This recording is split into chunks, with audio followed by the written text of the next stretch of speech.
What was your childhood like? My childhood was a very,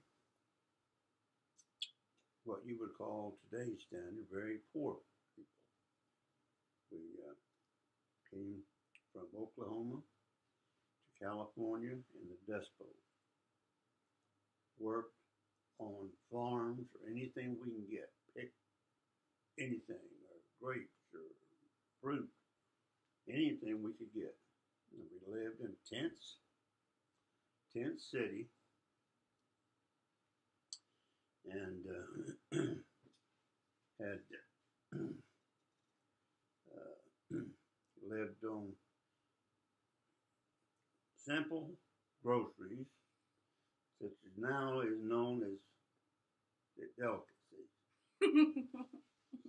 But things that was very hard we made do with what we had. And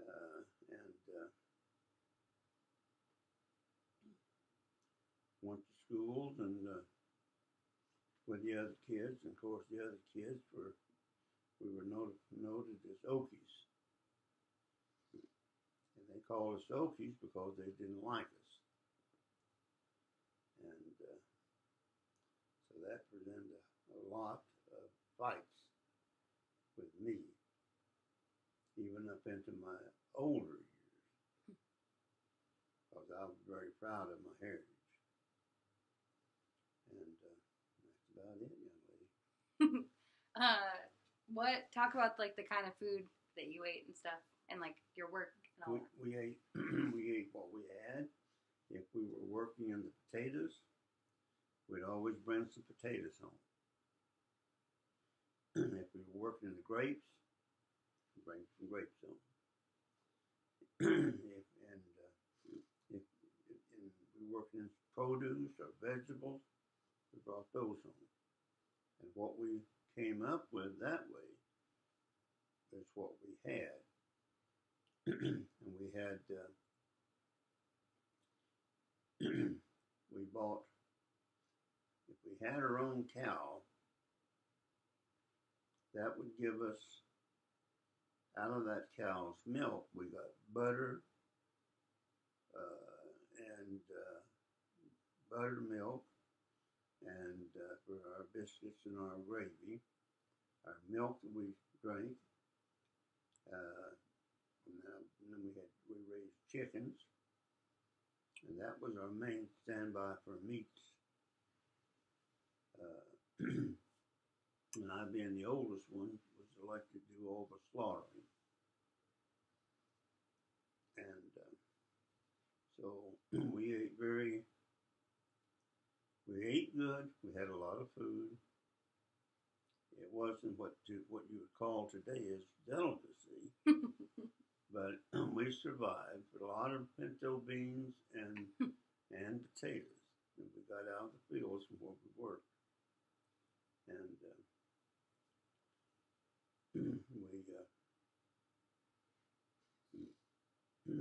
that was the type of food that we ate.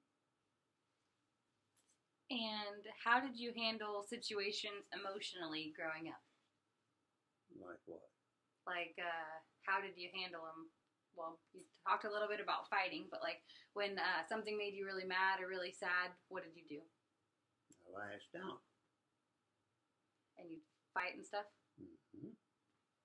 If someone called me Shorty, which I was short, if somebody called me Shorty or Okie, the battle was on. And like I said before, I was proud of my heritage, and I was proud of who it was and where I came from. And I never could, and I still can't understand why a person comes from certain areas is known to be a certain type of person, which don't set right. I believe that, like God tells us, all men are created equal. And I was equal to anybody, and everybody was equal to me. And when we couldn't do that, well then we saw who could do with what. Mm-hmm. Okay. And can you tell me about one event that was especially challenging in your life? Well, I don't A really challenging event in your life, something that happened that was really hard to deal with. Oh. Anything? Okay. I can't talk about it. Okay. You could talk about. Can you talk about your arm? Yeah, I talk about my arm. I was came home from the club one day, and had been doing a lot of woodwork, and but I needed a miter saw, and rather than buy a new one, I saw in the local newspaper that there was one for sale, and I went over to look at it, and of course, we didn't buy anything without trying it out. And so I asked the old lady that I bought it from there. She lived in a retirement area, and if I could try it out. She said, well, we don't have any electricity out here, so we're walking back to the house. I was going to take it anyway, and so I looked up, and there was the plug-in for electricity on the side of her house. So I said, well, here's one here. Let's try it out right here. So I set it up on a little table, plugged in, and proceeded to pull the switch. And at that time, instantly the blade came off of the saw, going through my arm and the fence behind me, and embedded itself in the house next door. Well, at that time, I didn't feel any pain, and so I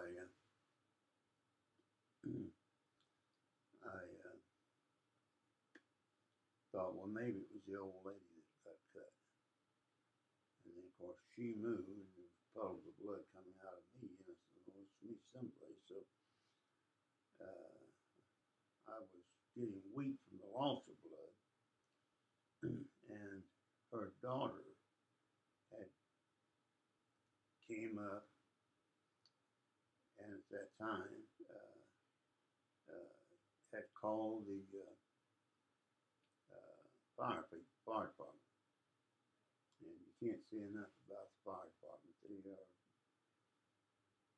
very important.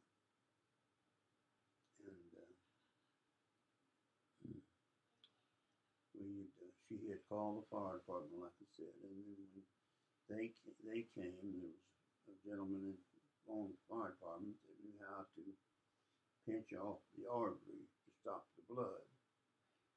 And so the rest, no one else in the fire department knew how to do that. The ambulance too, right? The ambulance workers didn't know how to either, right? No. So he was the only one there that knew how to pinch that off.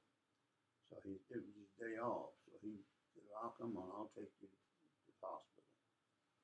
So he got in the ambulance with me and held it until we got to the hospital. Then showed the hospital people how to handle it. And by that time, I was really getting weak. And he stayed with me until he got everything like it should be. In which later I got him a commendation for that, for doing work over and above his job. And he helped save my arm. So I owe him a great deal. Do you remember his name? Huh? Do you remember his name? Right now I don't. A friend of mine was the fire captain. He told me his name, but I don't remember. And so, and what ended up happening with your arm? They were able to save it, and they were able to save the arm, but not the feeling or the nerves or anything anything to it. So it's of no use except certain things that I can slide or lift with. But I still have it on. I hold that to that farmer. So, And how did that event change the way you handle life situations? Did it make you think about things any differently? well, yeah, it does because it makes you appreciate your family and life day per day instead of taking it for granted. And what has been the happiest moment in your life? Well, I'd have to say my kids. Can you talk more about it? Well, not much to say about it except the fact that I do love all my kids. They're the highlight of my dreams. So that I enjoy very much. And did having kids change the way you handle situations emotionally? Like when you were a kid, you used to do it by fighting, and so now how you deal with emotional Well, situations? as you get older, you mellow out, and then you lose the ability to fight too. And you get older, and so yeah, in your life in general mellows out into where you're a lot more peaceful than what you were when you were young. Can you think about any world event? Like, what's like the biggest world event you can remember happening in your life?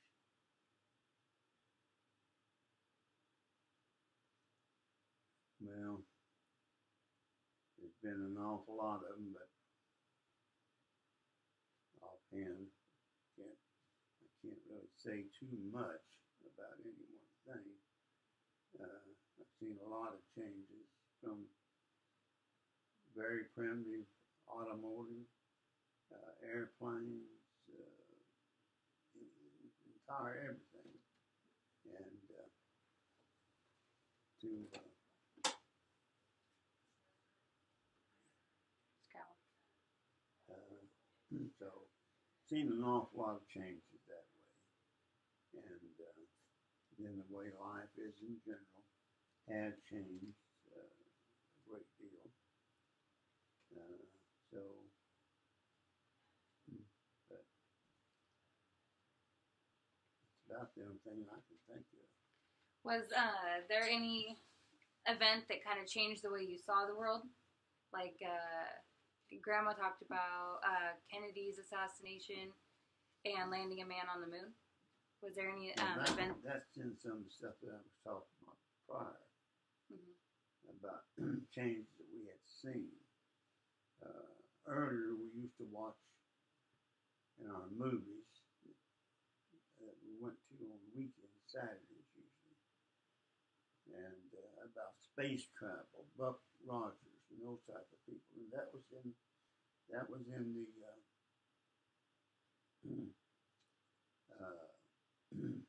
that was just in the automated stages that we thought were just cartoons. We never expected it to happen, but then it later come to pass that it did happen. So yeah, we saw an awful lot of that type of stuff changing. And did it change the way you thought about the world in any ways?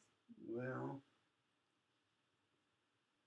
in a lot of ways, but like I say, I really can't. I really can't put it together. Not to do you any good, I don't think. But yeah, it changes your life to see what it was and what changes you have now, and how easier things have come for us to live with, and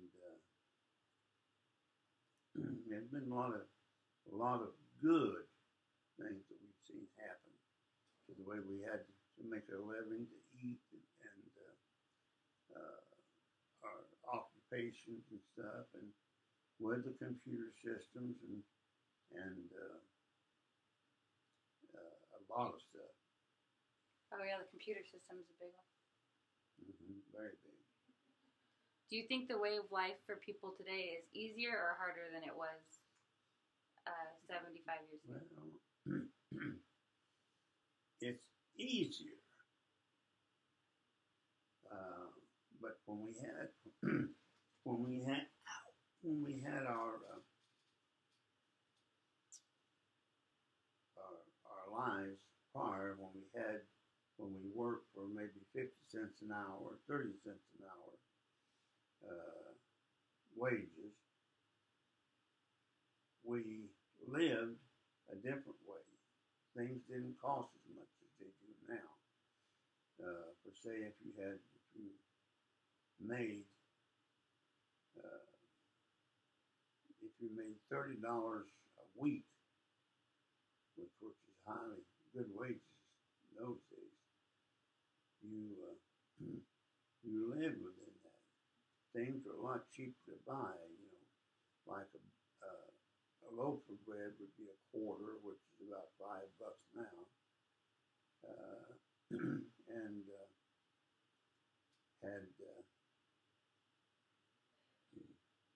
things were just cheaper. A gallon of milk, good wholesome milk with all the cream in it you could get, cost you a quarter a gallon.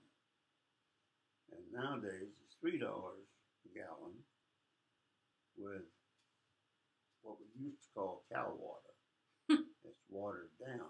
It didn't have the cream content in it because the cream is very important to make your butter, your cheese, and this type of stuff out of the cream of the milk. And so, yes, it's changed a lot, and hopefully in your lifetime it'll get better too. However, it's kind of scary too, because we have in some ways hurt the world with the nuclear and hydrogen. Put that on our kids' back. They're separate with it. And so I worry a lot about that. Are my kids going to be able to have the proper livelihood like we did? And instead of just having a little